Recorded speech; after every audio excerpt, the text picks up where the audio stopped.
अगर आप 12वीं कक्षा पास कर चुके हैं तो इसके बाद आप भारतीय वायुसेना में शामिल होकर देश की सेवा कर सकते हैं। इंडियन एयरफोर्स में आप यूपीएससी, एनडीए एग्जाम, साथ ही ग्रुप एक्स और ग्रुप वाई के पदों पर होने वाली भर्तियों के जरिए शामिल हो सकते हैं। ये भर्तियां एयरफोर्स में प्रतिवर्ष निकलती हैं। हमारे देश में करोड़ों युवा सेना में भर्ती होकर देश की सेवा करने का जज्बा रखते हैं।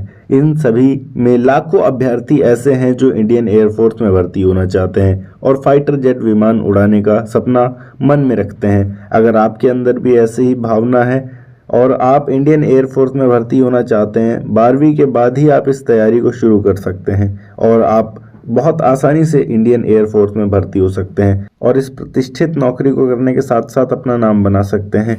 अगर आपको एयरफोर्स में भर्ती होने की प्रक्रिया के बारे में जानकारी प्राप्त करनी है तो आज की ये वीडियो आपके बहुत काम की होने वाली है, तो इस वीडियो को अंत तक जरूर देखिएगा। इंडियन एयरफोर्स में 12वीं के बाद जाने के लिए पहल होता है एनडीए यानी कि नेशनल डिफेंस एकेडमी एग्जाम। आप इस एग्जाम में भाग ले सकते हैं। अगर आप इस एग्जाम में निर्धारित अंक प्राप्त करते हैं और मेरिट लिस्ट में जगह प्राप्त करते हैं तो आपको एयरफोर्स में भर्ती होने का मौका मिलता है।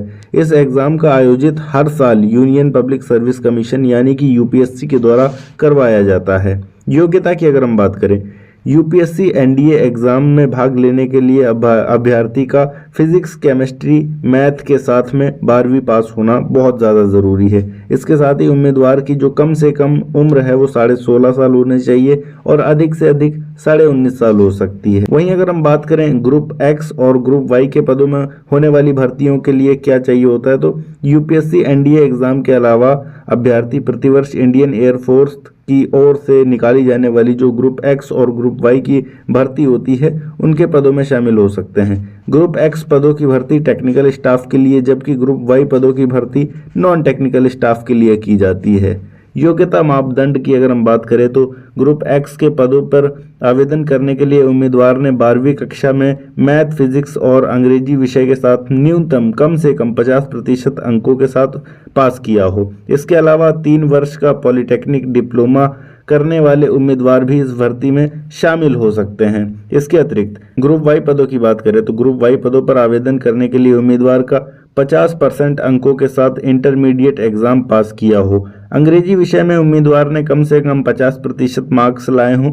इसके साथ ही 2 वर्षीय वोकेशनल कोर्स वाले उम्मीदवार भी इस भर्ती में शामिल हो सकते हैं। वहीं अगर हम शारीरिक योग्यता की बात करें तो ग्रुप एक्स और वाई पदों की भर्ती में शामिल होने वाले उम्मीदवारों के लिए कुछ जरूरी मापदंड हैं जिन पर उनको खरा उतरना पड़ेगा, जिनमें सबसे पहले अगर हम हाइट की बात करें तो 152.5 सेंटीमीटर हाइट होनी चाहिए। उम्मीदवार का न्यूनतम वजन 55 किलोग्राम होना चाहिए और सीना 5 सेंटीमीटर फूलना चाहिए। वेतन की अगर हम बात करें तो वेतन भारतीय वायुसेना में काफ़ी अच्छा खासा दिया जाता है। शुरुआती तौर पर आपको 80,000 रुपये मिलेंगे जो कि समय के साथ हमेशा बढ़ते रहेंगे। आशा करता हूं कि वीडियो आपको अच्छी लगी होगी और जानकारी समझ में आई होगी। कुछ भी अच्छा लगा हो तो इस वीडियो को लाइक करके चैनल को सब्सक्राइब जरूर कर दीजिएगा।